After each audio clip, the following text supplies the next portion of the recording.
So hello students, most welcome to the Thorax YouTube channel.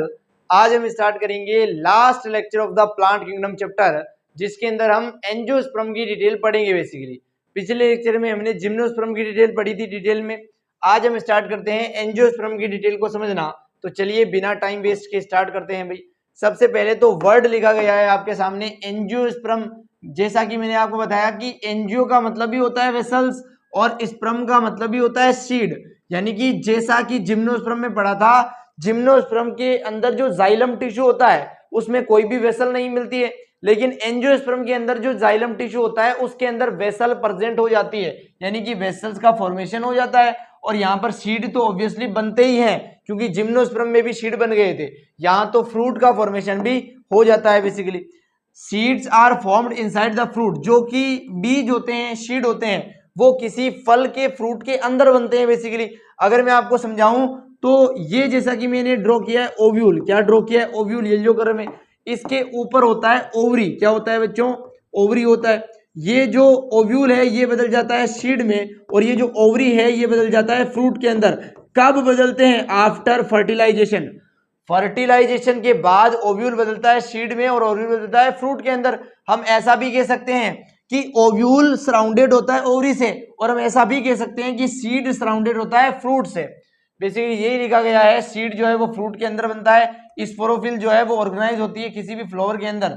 ये दोनों structure कहाँ पे होते हैं? एक फूल के अंदर लगे होते हैं, एक फ्लावर के अंदर लगे होते हैं, और एक फूल के अंदर ही फ्रूट और सीड बनते हैं। बेसिकली बाद में वो फूल रहता ही नहीं है, वो फल और बीज के अंदर परिवर्तित हो जाता है भाई, बदल जाता है बेसिकली। तो अब हम समझ रहे हैं आगे। बेसिकली किसी भी एंजियोस्पर्म के ग्रुप को अगर आप देखो तो उसका मेन कैरेक्टर क्या होता है। अगर मैं आपके सामने बोलूं फ्लोवरिंग प्लांट, तो इस फ्लोवरिंग प्लांट से आपको समझ में आ जाना चाहिए कि एंजियोस्पर्म की बात चल रही है। यानी कि एंजियोस्पर्म के अंदर सबसे मेन कैरेक्टर होता है फ्लोवर का मिलना, फ्लोवर का प्रेजेंट होना। तो सबसे पहला मेन कैरेक्टर है भाई, फ्लोवरिंग प्लांट होते हैं ये। यहाँ पर पोलन ग्रेन और ओव्यूल्स वो डेवलप होते हैं एक स्पेशल स्ट्रक्चर के अंदर। उसी स्पेशल स्ट्रक्चर को क्या बोलते हैं? फ्लोवर बोलते हैं भाई। ये जो पोलन ग्रेन होते हैं इसके अंदर मेल गैमेट बनते हैं, और ये जो ओव्यूल है इसके अंदर फीमेल गैमेट बनते हैं। यानी कि गैमेट बनने वाले जो स्ट्रक्चर है वो एक स्पेशल स्ट्रक्चर के अंदर है, उसी स्ट्रक्चर का नाम क्या है? फ्लोवर नाम है। बेसिकली आगे लिखा गया है कि ओव्यूल्स होते हैं ओवरी के अंदर, ओव्यूल्स गिरे हुए होते हैं ओवरी के अंदर, और सीड गिरे हुए होते हैं फ्रूट के अंदर। जैसा कि पहले ही डायग्राम में समझा दिया था आपको, यहां से है ना, कौन किसके अंदर गिरा होता है। आगे बढ़ते हैं भाई। यहाँ पे एंजियोस्पर्म के बारे में कुछ जनरल बातें लिखी गई है। सबसे पहला पॉइंट है फेनेरोगेमस। एंजियोस्पर्म जो है वो फेनेरोगेम्स होते हैं भाई। फेनेरो का मतलब ही होता है एक्सपोज्ड। क्या होता है बच्चों? एक्सपोज्ड। यहाँ पर एक्सपोज्ड सेक्स ऑर्गन मिलता है। फेनेरो का मतलब एक्सपोज्ड, और गेमस का मतलब जहां से गैमेट बनते हैं, यानी कि सेक्स ऑर्गन की बात यहाँ पे चल रही है। यहाँ पे एक्सपोज्ड सेक्स ऑर्गन मिलते हैं। अगला है स्पर्मेटोफाइटा। स्पर्मेटो का मतलब ही है सीड, यानी कि यहाँ पे सीड मिलते हैं भाई। अगला वर्ड है ट्रेक्योफाइटा। ऐसे प्लांट जिसके अंदर वस्कुलर टिश्यू, जाइलम और फ्लोएम मिलते हैं उन्हें क्या बोलते हैं बच्चों? ट्रेक्योफाइटा बोलते हैं। और एंजियोस्पर्म के अंदर जाइलम फ्लोएम मिलता है। अगला है कोर्मोफाइटा। ऐसे प्लांट जिसके अंदर ट्रू लीफ, ट्रू रूट और ट्रू स्टेम मिलता है उसे बोलते हैं कोर्मोफाइटा। यहाँ पर सभी ट्रू स्टेट के अंदर मिलते हैं। अगला है एम्ब्रियोफाइटा। ऐसे प्लांट जिनका जाइगोट एम्ब्रियो में डेवलप होता है और एम्ब्रियो वापस नए प्लांट के अंदर डेवलप होता है, उसे बोलते हैं एम्ब्रियोफाइटा। केवल एल्गी को छोड़ दो, उसके अंदर एम्ब्रियो नहीं बनता है, बाकी सब के अंदर ब्रायोफाइटा, टेरिडोफाइटा, जिम्नोस्पर्म और एंजियोस्पर्म, इन चारों के अंदर एम्ब्रियो बनता है, और ये चारों एम्ब्रियोफाइटा होते हैं। यहाँ पर जो ज्यादातर स्टेट होती है डोमिनेंट फेज में वो 2n डिप्लॉयड स्टेट होती है जिसे स्पोरोफाइट बोलते हैं, और जो बहुत ही कम टाइम के लिए होती है हेप्लॉइड होती है उसी को गेमेटोफाइट बोलते हैं। वो डिपेंड करती है स्पोरोफाइट के ऊपर। यहाँ पर ज्यादातर जो है वो स्पोरोफाइट है, इसलिए डिप्लोन्टिक लाइफ साइकिल होगा। स्पोरिक मियोसिस है, मियोसिस से स्पोर का फॉर्मेशन होता है। Heteromorphic alternation of generation. Hetero का मतलब अलग, मॉर्फिक का मतलब मॉर्फोलॉजी, यानी कि पेड़ों की जो मॉर्फोलॉजी है, बनावट है, वो अलग अलग हो सकती है जनरेशन बदलने पर। यानी कि एक ही पेड़ का जो बच्चा बना उस पेड़ का भी जो बच्चा बनेगा, जैसे जैसे बच्चे बनते जाएंगे एक ही जनरेशन की, एक ही पीढ़ी में आगे बढ़ेंगे, वैसे वैसे उनकी मॉर्फोलॉजी बदल सकती है। All are heterosporous. सभी एंजियोस्पर्म के पेड़ हेट्रोस्पोरस होते हैं। उनके अंदर दो टाइप के स्पोर बनते हैं, माइक्रोस्पोर और मेगास्पोर। बेसिकली यहाँ पर पोलन ग्रेन और पोलन ट्यूब प्रेजेंट होती है भाई। पोलन ग्रेन के अंदर मेल गेमिट बनते हैं और पोलन ट्यूब से वो मेल गेमिट बाहर निकलते हैं। वस्कुलर कैम्बियम यहाँ पे प्रेजेंट होती है। वस्कुलर कैम्बियम ऐसा टिश्यू होता है जो पेड़ की चौड़ाई बढ़ाता है, मोटाई बढ़ाता है ना। और मोटाई बढ़ने की ग्रोथ को ही बोलते हैं हम सेकेंडरी ग्रोथ। किसी पेड़ का लंबा होना प्राइमरी ग्रोथ है और किसी पेड़ का चौड़ा होना सेकेंडरी ग्रोथ है। और सेकेंडरी ग्रोथ कराते ही है कैम्बियम, वस्कुलर कैम्बियम यहाँ पे प्रेजेंट है तो सेकेंडरी ग्रोथ होगी भाई। जैसा कि पहले ही पढ़ा दिया, एनजीओ वर्ड का मतलब ही वेसल होता है, यानी कि यहाँ का जो जाइलम होगा उसमें वेसल प्रेजेंट है और यहाँ का जो फ्लोएम होगा उसमें सीव ट्यूब और कंपेनियन सेल प्रेजेंट है।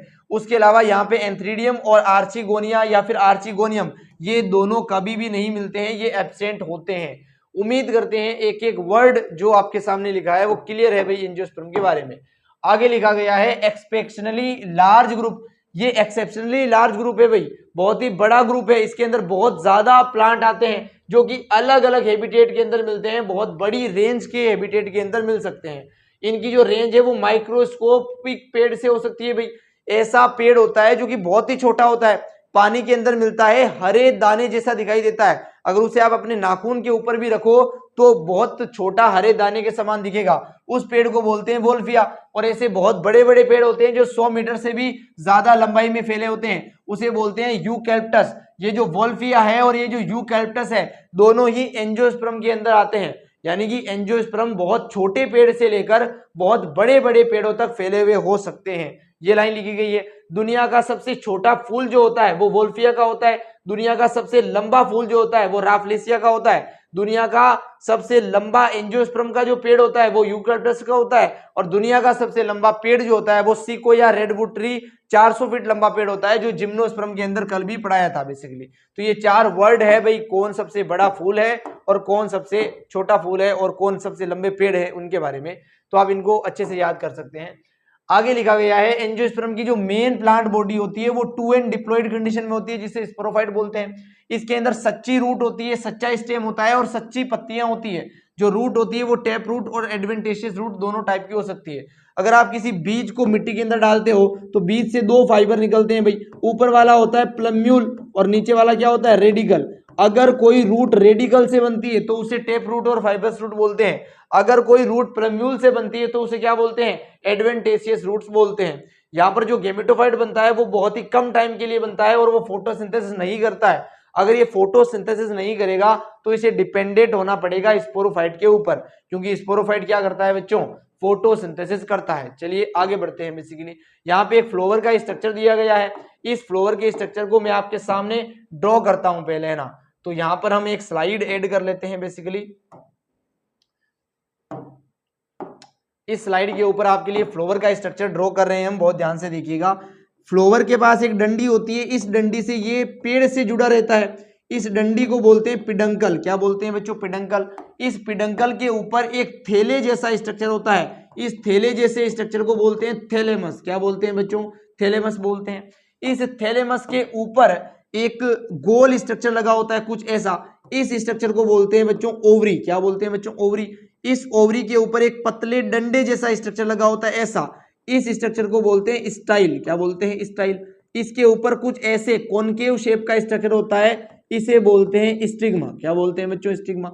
ये जो स्टिग्मा है, स्टाइल है, ओवरी है, इन तीनों को मिलाकर बोला जाता है क्या, कार्पल या फिर पिस्टल। इन तीनों को मिलाकर क्या बोलेंगे बच्चों, कार्पल बोलेंगे या फिर इन्हीं को बोला जाता है पिस्टिल। क्या बोला जाता है बच्चों, पिस्टिल बोला जाता है। एक फूल के अंदर एक कार्पल नहीं होगा, बहुत सारे कार्पल होंगे। ये एक ही स्ट्रक्चर बना रहे हैं क्योंकि हम एक टिपिकल डायग्राम बना रहे हैं। एक फूल के अंदर जितने भी कार्पल या फिर पिस्टिल होते हैं उन सब को मिलाकर बोलते हैं जिम्नोस्पर्म। क्या बोलते हैं बच्चों, जिम्नोस्पर्म बोलते हैं। उन्हें क्या बोलते हैं, जिम्नोस्पर्म।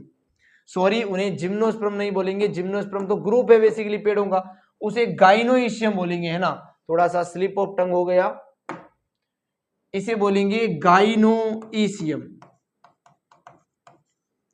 एक फूल के अंदर जितने भी कार्पल होंगे उसे क्या बोलेंगे, गाइनोइशियम बोलेंगे बच्चों। ये जो कार्पल है इसको आप फीमेल सेक्स ऑर्गन भी बोल सकते हो क्योंकि इसी के अंदर फीमेल गेमेट बनेगा बच्चों। अगले स्ट्रक्चर की हम बात करते हैं भाई, जो पेड़ों के अंदर मिलता है, जो थैलेमस के ऊपर लगा होता है, ऐसा एक फिलामेंट जैसा स्ट्रक्चर होता है, इसका नाम भी फिलामेंट ही रखा जाता है भाई। इस फिलामेंट के ऊपर कुछ ऐसा स्ट्रक्चर लगा होता है, इस ऐसे स्ट्रक्चर को एंथर बोलते हैं भाई। इस एंथर और इस फिलामेंट को जो जोड़ने का काम करता है उसे कनेक्टिव बोलते हैं। ये जो एंथर, कनेक्टिव और फिलामेंट है, इन तीनों स्ट्रक्चर को मिलाकर बोलते हैं बच्चों स्टैमेन। क्या बोलते हैं? स्टैमेन बोलते हैं। नाम से ही समझ में आ रहा है कि ये मेल सेक्सुअल ऑर्गन होगा। स्टैमेन, मेन का मतलब आदमी भाई, यही मेल सेक्स ऑर्गन की तरह काम करता है किसी भी फ्लावर के अंदर। और एक फ्लावर के अंदर जितने भी स्टैमेन होंगे उन सब को मिलाकर एंथ्रीडियम बोला जाता है ना। एंथ्रोइशियम भी आप इसे लिख सकते हो, तो पूरा वर्ड लिखते हैं सही से।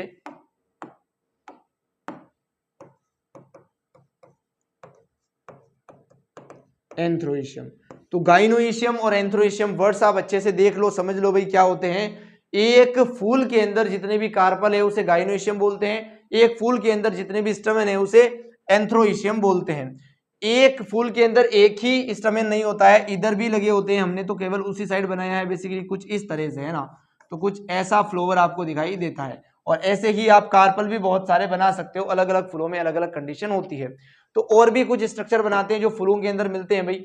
फूलों के अंदर आपने देखा होगा फूल रंगीन होते हैं भाई, अलग अलग कलर्स की यहाँ पे पंखुड़ियां, पत्तियां वगैरह मिलती है। तो वो जो पंखुड़ियां और पत्तियां हैं वो मैंने बनाया है यहाँ पे ब्लू कलर से, और इसे बोला जाता है कोरोला। क्या बोला जाता है बच्चों? कोरोला। इस पूरे चक्कर को, इस पूरे होल्स को बोलते हैं कोरोला। और एक जो पंखुड़ी है उसे बोलते हैं पेटल बच्चों। क्या बोलते हैं? पेटल बोलते हैं। इस चक्कर की जो एक यूनिट है, एक पंखुड़ी है, उसे बोलते हैं पेटल बेसिकली। ये जो कोरोला है, इसके अलावा भी कुछ पत्तियों जैसे स्ट्रक्चर कभी कभी आपको फूल के ऊपर दिखेंगे। ये जो थैलेमस है, इसके ऊपर हरी कलर की आपको छोटी छोटी पत्तियां लगी हुई दिख सकती है, कुछ ऐसी। इसे बोला जाता है सेपल। एक पत्ती को बोलते हैं सेपल। और पूरा जो चक्र बनता है एक फूल के अंदर, जितनी भी सेपल होती है, उसे बोलते हैं कैलिक्स। क्या बोलते हैं बच्चों? कैलिक्स। ये कैलिक्स ग्रीन कलर का होता है और फोटोसिंथेसिस का काम करता है, और इस फूल को बड स्टेज के अंदर प्रोटेक्शन भी देता है। और ये जो कोरोला होता है ये कलरफुल होता है, इसलिए इंसेक्ट को अट्रैक्ट करने का काम भी करता है ताकि पोलिनेशन हो सके, पोलन ग्रेन को दूसरे फूल तक पहुंचाया जा सके। और ये जो स्टैमेन होते हैं इसके अंदर तो मेल गेमिट बनते हैं, और ये जो कार्पल होते हैं इसके अंदर फीमेल गेमिट बनते हैं। तो ये है एक टिपिकल फ्लावर का स्ट्रक्चर। ये जो थैलेमस है इसका एक और नाम होता है बेसिकली, क्योंकि ये इतने सारे स्ट्रक्चर को रिसीव कर रहा है इसलिए इसको रिसेप्टिकल भी बोलते हैं। इसी को क्या बोलते हैं बच्चों? रिसेप्टिकल भी बोलते हैं, क्योंकि ये रिसीव कर रहा है इतने सारे स्ट्रक्चर को। तो चारों जो इंपॉर्टेंट होल्स है इस फ्लावर के अंदर, उनके नाम आपको समझ में आने चाहिए। सबसे बाहर जो होता है वो क्या होता है भाई? कैलिक्स होता है, ये सबसे बाहर है। उसके बाद में एक तो ये कलर सूटेबल नहीं है यहाँ पे है ना, सबसे बाहर जो होता है वो कौन सा होता है? कैलिक्स होता है। उसके बाद में आता है आपके सामने कोरोला, उसके बाद में आता है एंथ्रोइशियम, और उसके बाद में क्या आता है बच्चों? गाइनोइशियम आता है। तो ये चार मेन स्ट्रक्चर है। दो जो है स्टैमेन और कार्पल, ये इंपॉर्टेंट होते हैं गैमिट फॉर्मेशन में, और दो जो है ये इन गैमिट फॉर्मेशन वाले स्ट्रक्चर की प्रोटेक्शन करने के लिए, अथर मैकेनिज्म को सपोर्ट करने के लिए ग्रो होते हैं, बनाए जाते हैं बेसिकली। तो ये है फ्लावर का स्ट्रक्चर, आप अच्छे से नोट कर लीजिए इसे। फिर बढ़ते हैं भाई है ना, यहाँ पे लिख देते हैं टिपिकल फ्लावर।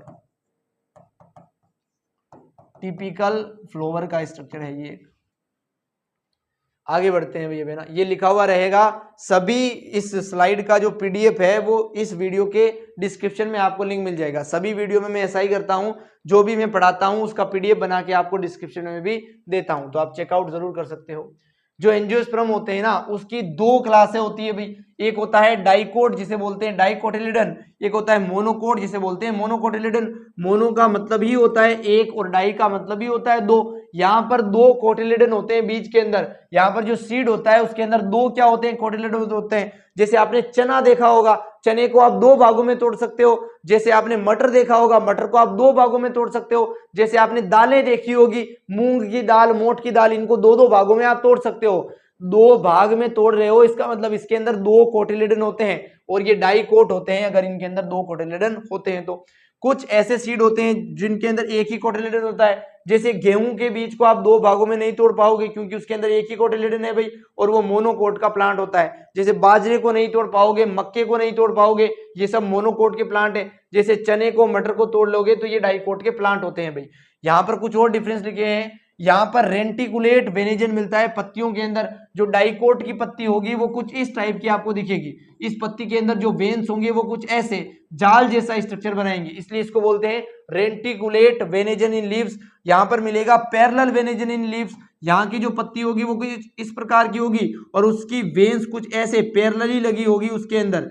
एक वेन दूसरे को कभी क्रॉस नहीं करेगी, पैरेलल लगी होगी और यहाँ पर जाल जैसा बना होगा, इंटर करेक्शन भी होगा। यहाँ पर बेसिकली क्रॉस भी करेगी वेन्स, यहाँ पर कभी क्रॉस नहीं करेगी।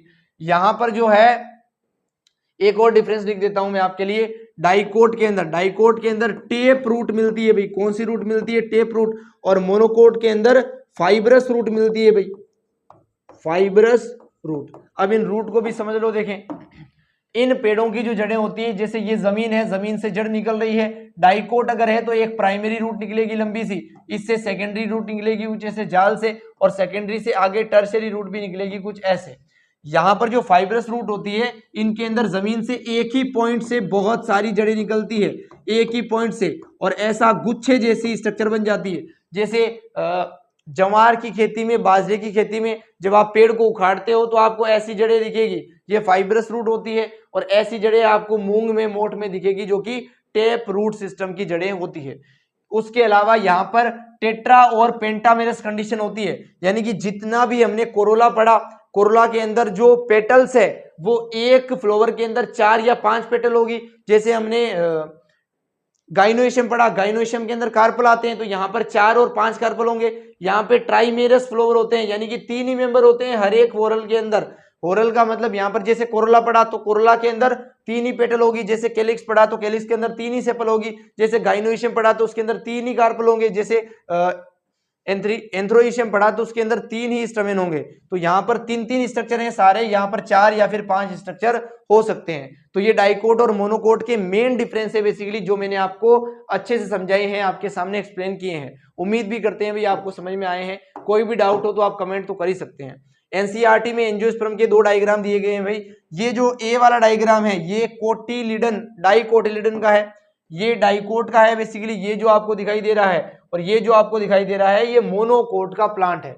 डाइकोट के प्लांट की पत्ती को अगर आप जूम करके देखो, ये पिक्चर ज्यादा क्लियर नहीं है, पत्ती को अगर आप जूम करते तो पत्ती कुछ ऐसे वेनेजन के साथ आपको दिखती। मोनोकोट की पत्ती को अगर आप जूम करते तो पत्ती कुछ ऐसी है, इसके अंदर वेन्स आपको कुछ ऐसी दिखती पैरेलल अरेंजमेंट में। तो ये दोनों डायग्राम आपको पहचानने भी आने चाहिए, क्योंकि एनसीईआरटी के अंदर मेंशन है। अगर मैं एंजियोस्पर्म के लाइफ साइकिल को आपको समझाऊं तो एंजियोस्पर्म को पहले तो देखो, एंजियोस्पर्म का जो पेड़ होता है वो स्पोरोफिटिक कंडीशन में होता है, 2n कंडीशन में होता है भाई। इसके ऊपर फूल लगता है, फूल भी कैसा होगा? 2n कंडीशन में होगा। इस फूल के अंदर ओवरी होता है बच्चों, ये रहा ओवरी। ओवरी के अंदर क्या बनता है? मेगा स्पोरेंजियम बनता है बच्चों। इसी मेगा स्पोरेंजियम के अंदर क्या है? ओव्यूल भी है। इस ओव्यूल के अंदर बनता है मेगा स्पोर मदर सेल। क्या बनता है? मेगा स्पोर मदर सेल बनता है। इसी ओवरी के ऊपर स्टाइल है और स्टिग्मा लगा हुआ है। स्टिग्मा के अलावा एक दूसरा स्ट्रक्चर है फ्लावर के अंदर, जिसके अंदर स्टेमेन बोलते हैं जिसे, उसके अंदर एंथर और फिलामेंट है बेसिकली। इस फिलामेंट और एंथर के अंदर, ये जो एंथर है इसके अंदर बेसिकली माइक्रोस्पोर मदर सेल बनते हैं। क्या बनते हैं बच्चों? माइक्रोस्पोर मदर सेल बनते हैं। ये माइक्रोस्पोर मदर सेल कहाँ पे बनते हैं? माइक्रोस्पोरेंजियम के अंदर बनते हैं। ये माइक्रोस्पोरेंजियम क्या बनाता है? माइक्रोस्पोर बनाता है। ये जो सारे स्ट्रक्चर है यहाँ तक ये 2n डिप्लॉइड कंडीशन के स्ट्रक्चर है। ये जो माइक्रोस्पोर बनता है ये n कंडीशन का स्ट्रक्चर बन जाता है और ये माइक्रोस्कोप डेवलप करके पोलन ग्रेन भी बना लेता है। यहाँ पर मियोसिस सेल डिवीजन होता है क्योंकि 2n से n कंडीशन में आप जा रहे हो। ये जो माइक्रोस्पोर है, पोलन ग्रेन है, ये मेल गेमेटोफाइट के अंदर डेवलप हो जाता है। पोलन ग्रेन को ही जब वो मेच्योर हो जाता है उसे मेल गेमेटोफाइट बोलते हैं बेसिकली। ये गेमेटोफाइट है इसलिए हैप्लॉइड कंडीशन में होगा। यहाँ पर जो मेल गेमिट है, इस मेल गेमेटोफाइट के अंदर मेल गेमिट बनेगा, वो मेल गेमिट, और इसके अंदर जो मेगा स्पोर मदर सेल है इसके अंदर फिर से मियोसिस होगा और 4 मेगा स्पोर बनेंगे। चारों में से 3 मेगा स्पोर गायब हो जाते हैं, 1 मेगा स्पोर बचता है। जो 1 मेगा स्पोर बचा है वो फर्दर फ्री न्यूक्लियर डिवीजन करके फीमेल गेमिट बनाता है। वो फीमेल गेमिट जब इस मेल गेमिट के साथ मिलेगा तो यहाँ पर बेसिकली एग बनेगा। ये जो एग है ये फीमेल गेमिट का ही नाम है। जब एग के साथ ये मेल गेमिट बनेगा तब क्या बनेगा? जाइगोट बनेगा। और जाइगोट यहाँ पे 2n कंडीशन में होगा, जो कि इसकी सेप्रोफिटिक स्टेज को डिनोट करता है। यहाँ पर एम्ब्रियो बन गया क्योंकि ये एम्ब्रियो फाइटा है भाई। इधर के स्ट्रक्चर को अगर आप देखो ये वाले स्ट्रक्चर, ये जो स्ट्रक्चर है यहां से लेकर यहां तक, ये जो स्ट्रक्चर कैसे है, एन है, इसलिए एन को बोलेंगे गैमेटोफिटिक जनरेशन। इधर वाले जो स्ट्रक्चर है वो स्पोरोफिटिक जनरेशन है, क्योंकि ये 2n स्टेज के अंदर है। तो ये एक एंजियोस्पर्म की लाइफ साइकिल है भाई। उम्मीद करते हैं आपको अच्छे से समझ में आ गई है। एक बार थोड़ा सा फिर से बताता हूं मैं। एक पेड़ लगा हुआ है, वो पेड़ डिप्लॉयड कंडीशन में है, 2n कंडीशन में। उस पेड़ के ऊपर फूल भी लगेंगे, वो भी कैसे होंगे, 2n कंडीशन में होंगे भाई। उस फूल के अंदर दो स्ट्रक्चर है, एक तरफ तो ओवरी है, एक तरफ एंथर है। ओवरी के अंदर है ओव्यूल, ओव्यूल के अंदर कुछ सेल्स है जिन्हें बोलते हैं न्यूसिलस। न्यूसिलस के अंदर एक सेल होगा जो बनाएगा मेगा स्पोर मदर सेल। इधर एंथर है, एंथर के अंदर होता है स्पोरोजिनस टिश्यू। उस स्पोरोजिनस टिश्यू के अंदर बहुत सारे सेल होंगे जो बनाएंगे माइक्रोस्पोर मदर सेल। इधर बन गया मेगा स्पोर मदर सेल, इधर बन गया माइक्रोस्पोर मदर सेल। ये जो मेगा स्पोर मदर सेल है ये भी मियोसिस करेगा, मेगा स्पोर बनाएगा। ये जो माइक्रोस्पोर मदर सेल है ये भी मियोसिस करेगा और माइक्रोस्पोर बनाएगा। बहुत सारे माइक्रोस्पोर बनेंगे और 4 क्या बनेंगे, मेगा स्पोर बनेंगे। इन चारों मेगा स्पोर में से 3 तो गायब हो जाएंगे, नष्ट हो जाएंगे, और एक मेगा स्पोर बचेगा। इधर बहुत सारे माइक्रोस्पोर बचेंगे। बहुत सारे माइक्रोस्पोर विकसित होकर डेवलप होकर बहुत सारे पोलन ग्रेन बनाएंगे, और एक जो मेगा स्पोर है वो डेवलप होकर एक एम्ब्रियो सैक बनाएगा, और उस एम्ब्रियो सैक के अंदर एक फीमेल गैमीट बनेगा। यहां पर जो पोलन ग्रेन बना है डेवलप होकर, माइक्रोस्पोर पे डेवलप होने से जो पोलन ग्रेन बना है, एक पोलन ग्रेन के अंदर 2 मेल गैमीट बनते हैं। वो जो मेल गैमीट बना और इधर जो एम्ब्रियो सैक के अंदर मेल गैमीट बना, ये दोनों गैमीट मिलेंगे। जब ये गैमीट मिलेंगे तो मिलने की प्रोसेस को बोलते हैं पोलिनेशन, और इनके मिलने से बनेगा जाइगोट, और वो जाइगोट होगा 2n बेसिकली डिप्लॉयड कंडीशन में, सेप्रोफिटिक कंडीशन को डिनोट करेगा। वो जाइगोट एम्ब्रियो बनाएगा और एम्ब्रियो वापस क्या बनेगा, स्पोरोफिटिक कंडीशन बनाएगा। तो इसी को थोड़ा और डिटेल में मैंने आपके सामने बोल के दिखाया है, जिससे आप और चीजों को रिलेट कर पाओ और अच्छे से समझ पाओ। तो उम्मीद करते हैं भाई ये भी आपको समझ में आ गया है, और आगे बढ़ते हैं। ये वही स्ट्रक्चर है बेसिकली एनसीईआरटी के अंदर। पिछली बार और इस बार थोड़े अलग अलग डायग्राम है, वही डायग्राम लिखा गया है, देख लो। थोड़े से डायग्राम चेंज किए हैं, बस यहाँ पर नाम सारे वही हैं, थोड़े से डायग्राम चेंज है। पेड़ को आप ऐसा बना सकते हो, ये सारे स्ट्रक्चर आपको ऑलरेडी समझा दिए हैं। आगे बढ़ते हैं। अगर हम बात करें मेल सेक्स ऑर्गन की, तो स्टेमेन ही बोलते हैं भाई मेल सेक्स ऑर्गन को, है ना। इस स्टेमेन को आप माइक्रोस्पोरोफिल भी बोल सकते हो भाई, छोटी पत्ती जैसा स्ट्रक्चर है। ईच स्टेमेन जो होते हैं वो सिलेंडर फिलामेंट जैसे होते हैं, और इसके अंदर एंथर भी होता है भाई। ईच एंथर के अंदर 4 पोलन सेक होते हैं। जो एंथर हमने ऐसा बनाया, इसके अंदर कुछ 4 ऐसे स्ट्रक्चर होते हैं। ये जो गोल वाला स्ट्रक्चर है इसी को क्या बोलते हैं, पोलन सेक बोलते हैं। इसी को माइक्रोस्पोरेंजिया भी बोलते हैं, which has microspore mother cell. और इन सेल्स के अंदर छोटे छोटे क्या बनेंगे बच्चों, माइक्रोस्पोर मदर सेल बनेंगे, एमएमसी बनेंगे, एमएमसी बनेंगे basically. These SMC undergoes meiosis. इस माइक्रोस्पोर मदर सेल के अंदर क्या होगा बच्चों, मियोसिस होगा। जब इनके अंदर मियोसिस होगा तो माइक्रोस्पोर बनेंगे बहुत सारे। ये जो these germinate in situ pollen grains, इनके अंदर इन सीटू का मतलब है उसी पेड़ के ऊपर, उसी पेड़ के ऊपर अगर किसी चीज का फॉर्मेशन हो रहा है तो उसे बोलेंगे इन सीटू जर्मिनेशन। यहां पर इसी स्ट्रक्चर के अंदर पोलन ग्रेन बन जाते हैं, तो ये इन सीटू बन रहा है भाई। और पोलन ग्रेन ही जब डेवलप हो जाता है तो इसी को क्या बोल देते हैं बच्चों, मेल गेमेटोफाइट बोल देते हैं, जिसके अंदर 2 से लेकर 3 सेल हो सकते हैं मेल गेमेटोफाइट के अंदर। आगे लिखा गया है एंथर के अंदर पोलन मदर सेल जो है वो डिवाइड करता है मियोसिस से, जिससे माइक्रोस्पोर बनते हैं जो मेच्योर हो जाते हैं पोलन ग्रेन के अंदर। इतना तो आप समझ पाए हैं बेसिकली। आगे लिखा है फीमेल सेक्स ऑर्गन के बारे में, कार्पल और पिस्टिल इसके अंदर आते हैं। मेगा स्पोरोफिल इसका दूसरा नाम हो सकता है बच्चों। पिस्टिल बोलते हैं स्टिग्मा, स्टाइल और ओवरी तीनों को मिलाकर। ओवरी जो है वो घिरा रहता है एक या बहुत सारे ओव्यूल्स के द्वारा, इसी को फीमेल मेगा स्पोरेंजिया बोलते हैं। जो ओव्यूल है उसी को क्या बोलते हैं बच्चों, फीमेल मेगा स्पोरेंजिया बोलते हैं, या फिर हाँ केवल मेगा स्पोरेंजिया भी इसको बोल सकते हो। ओव्यूल के अंदर न्यूक्लियस होता है और 2 इंटेग्यूमेंट्स होती है भाई। अगर आपको याद हो रहा हो तो जिम्नोस्पर्म के अंदर यहाँ पे 1 इंटेग्यूमेंट पढ़ाई थी, एंजियोस्पर्म के अंदर 2 इंटेग्यूमेंट्स होती है, इसलिए इसको बाईटेग्मिक बोला जाता है। जिम्नोस्पर्म को यूनिटेग्मिक बोला था, जिम्नोस्पर्म को, अगर याद कर पा रहे हो पिछला लेक्चर तो।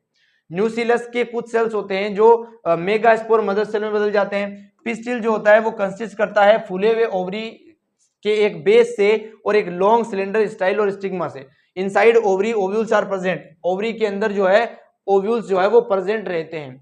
वन न्यूक्लियस सेल जो है वो डिफरेंशिएट करता है और क्या बनाता है, मेगा स्पोर मदर सेल बनाता है भाई। यही वो सेल है जो मियोसिस करेगा, जिससे 4 मेगा स्पोर बनेंगे, 3 जो है डिजेनरेट हो जाएंगे, गायब हो जाएंगे, एक जो है वो फंक्शनल रहेगा। जो फंक्शनल रहेगा उसके अंदर भी क्या होगा, फर्दर फ्री न्यूक्लियर डिवीजन होगा और एम्ब्रियो सेक बनेगा। उस एम्ब्रियो सेक के अंदर 3 एंटीपोडल सेल बनते हैं, 2 सिनर्जिड बनते हैं और एक सेल बनता है, बीच में एक सेंट्रल सेल होता है। ये सारी डिटेल आपको 12th क्लास के फर्स्ट चैप्टर में पढ़ाएंगे, जिसका नाम है reproduction in flowering plants.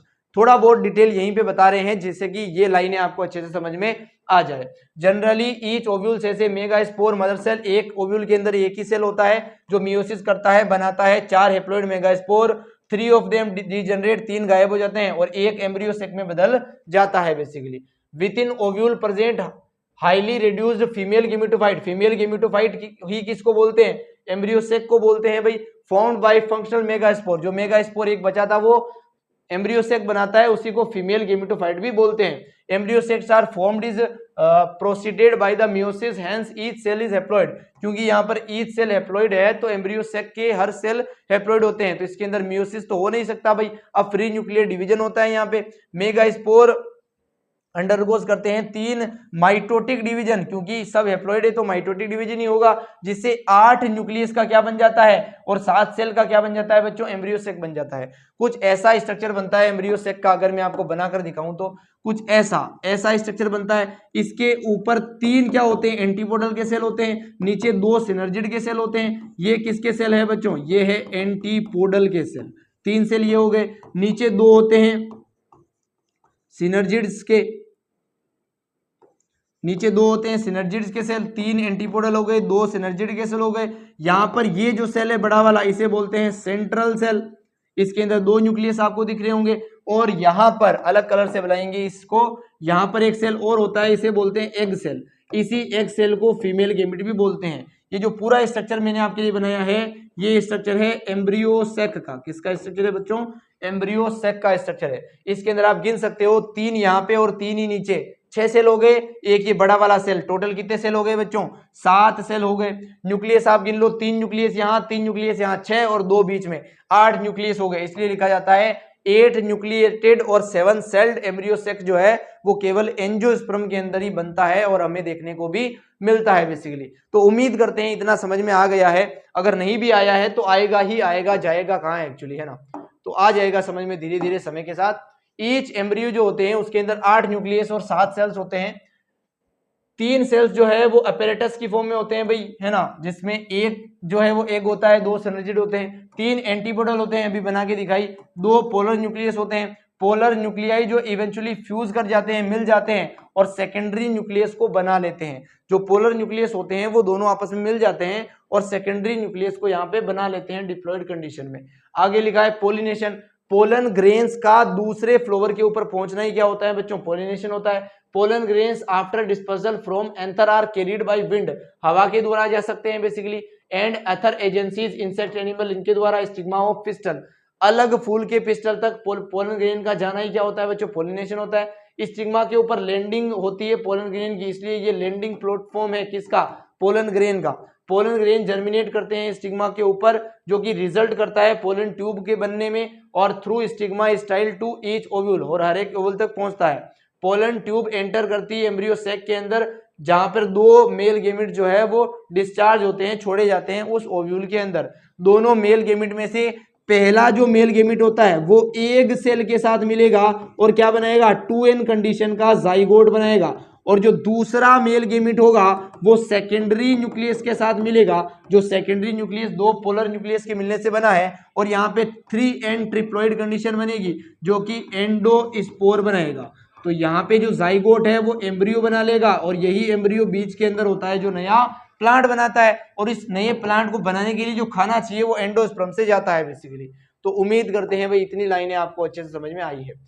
On the other male gamete fuses with the egg cell, जिसे सिनगेमी बोलेंगे भाई। From zygote the other male gamete fuses with diploid secondary nucleus to produce a triploid primary endospermic nucleus. PEN का मतलब है primary endospermic nucleus, और PEC का मतलब होता है प्राइमरी एंडोस्पर्मिक सेल बेसिकली।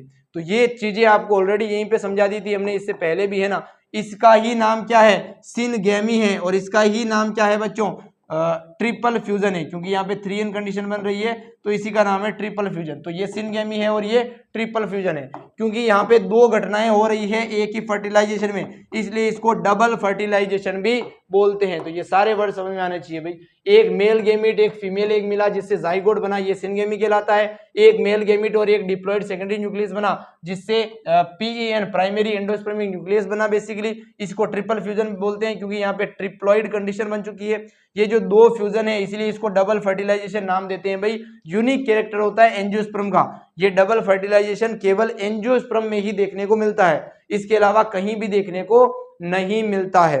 तो उम्मीद करते हैं भाई आपको बढ़िया से समझ में आया है और आगे बढ़ते हैं। डबल फर्टिलाइजेशन के अंदर नंबर ऑफ न्यूक्लियस कितने हैं भाई? 5 न्यूक्लियस इन्वॉल्व है, क्योंकि देखो एक तो है मेल गेमिट एक है फीमेल गेमिट, जब ये मिलेंगे तो क्या बनेगा बच्चों? 2n कंडीशन का जाइगोट बनेगा। एक है दूसरा मेल गेमिट और दो है पोलर न्यूक्लियाई जो कि n+n में है, जब ये सब मिलेंगे तो 3n का एंडोस्पर्म बन जाएगा। अगर पूछे डबल फर्टिलाइजेशन में इन दोनों घटनाओं को मिलाकर डबल फर्टिलाइजेशन बोलते हैं, कितने न्यूक्लियस इन्वॉल्व है? तो एक ये, दूसरा ये, तीसरा ये, चौथा ये और पांचवा ये। तो 5 यहाँ पर क्या इन्वॉल्व है बच्चों? न्यूक्लियस इन्वॉल्व है। नंबर ऑफ गेमिट अगर पूछे कितने इन्वॉल्व है, तो एक गेमिट ये रहा, एक गेमिट ये रहा, एक गेमिट ये रहा, ये कोई गेमिट तो है नहीं, ये न्यूक्लियस है। तो यहाँ पे केवल टोटल 3 गेमिट इन्वॉल्व होते हैं, 3 यहाँ पे लिखा गया है। तो उम्मीद करते हैं ये भी बढ़िया से समझ में आया है। आगे एक डायग्राम लिखा गया है देखो, जो कि एंटीपोडल सेल को दिखा रहा है। ये 3 एंटीपोडल सेल है जो यहाँ पे गायब हो रहे हैं, डिजनरेट हो रहे हैं भाई।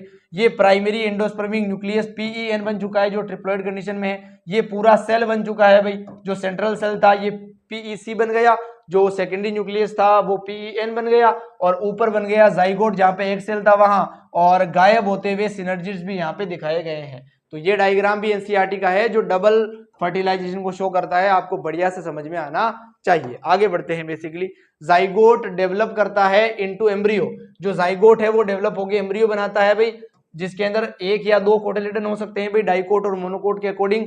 जो पेन है वो डेवलप करता है एंडोस्पर्म के अंदर, प्रोवाइड करता है न्यूट्रिशन उस एम्ब्रियो को, है ना। जो सिनर्जिड्स होते हैं, एंटीपोडल्स होते हैं, ये गायब हो जाते हैं भाई फर्टिलाइजेशन के बाद, डीजनरेट हो जाते हैं। डीजनरेट का मतलब गायब होना। आफ्टर फर्टिलाइजेशन जो ओव्यूल होता है वो सीड बना लेता है, और जो ओवरी होता है वो फ्रूट बना लेता है। उम्मीद करते हैं एक एक वर्ड आपको अच्छे से समझा पाए हैं। जो एंथ्रीडियम होता है और जो आर्चिगोनिया होता है, यहाँ पे दोनों नहीं मिलते हैं, पहले ही आपको समझा दी है भाई लाइन। ये ट्रिक बनाई है एल्गी, और ट्रिक को आप अच्छे से समझ सकते हैं भाई, है ना। ए से है एल्गी, ए से ही है एंजियोस्पर्म, आर्चिगोनिया ए से ही है, और एब्सेंट भी ए से ही होता है। तो एल्गी एंजियोस्पर्म के अंदर जो आर्चिगोनिया होते हैं वो एब्सेंट होते हैं, ऐसे आप याद रख सकते हो। यहाँ पर डिप्लोन्टिक लाइफ साइकिल है भाई, स्पोरिक मियोसिस मिलता है, हेट्रोमॉर्फिक अल्टरनेशन ऑफ जनरेशन है, सबको समझा दिया है। मोस्ट एडवांस आर्चिगोनिया जो होते हैं वो ब्रायोफाइटा ही होते हैं। सबसे एडवांस्ड टाइप की आर्चिगोनिया किसके अंदर मिलती है बच्चों? ब्रायोफाइटा के अंदर ही मिलती है। तो लाइट जा चुकी है, कुछ समय बाद आगे का लेक्चर आपके लिए शूट करेंगे।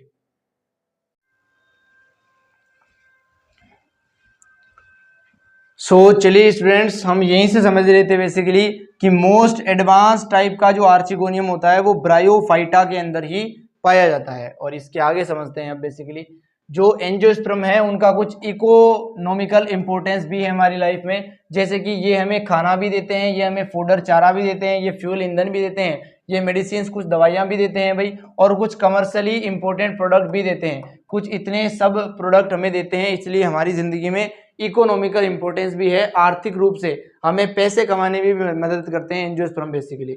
तो इसी के साथ हमारा एंजियोस्पर्म का टॉपिक खत्म होता है भाई। मैं आपको थैंक यू सो मच कहना चाहूँगा थोरेक्स 100 पे इतना सब कुछ पढ़ने के लिए और यहाँ तक बने रहने के लिए।